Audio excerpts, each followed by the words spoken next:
And what your economic confidence model is saying in front of us, what we can expect in the next period. You mentioning there was also war cycles, and this one is very important one. What your economic model say? We did a conference in 2011. There's even a movie that they made, The Forecaster, which showed a lot of the, but in 2011, and they filmed it all.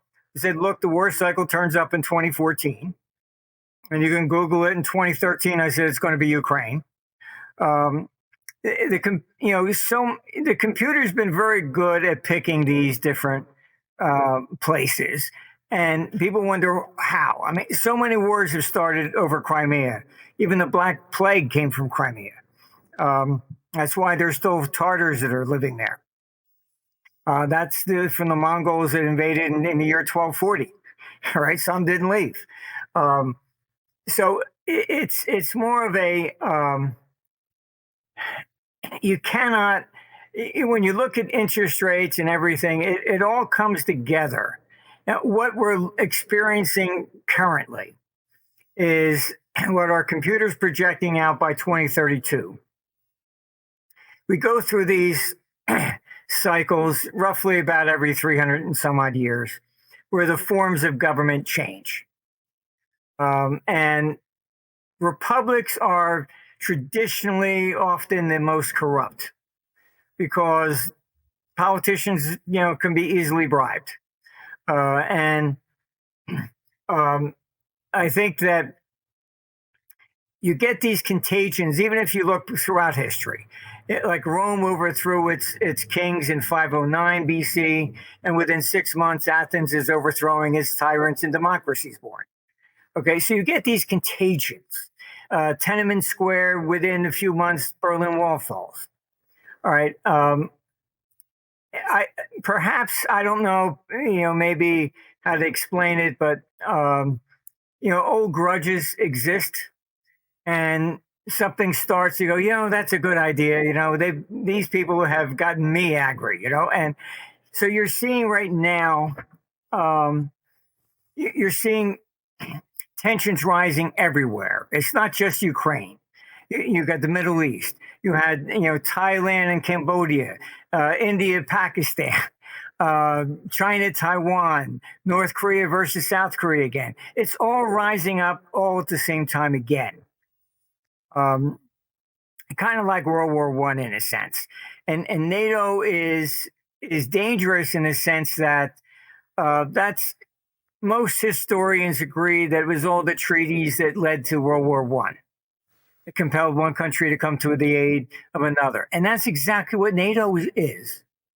It's just codified World War I. And so it's very dangerous in the sense that NATO should have been shut down when Russia fell.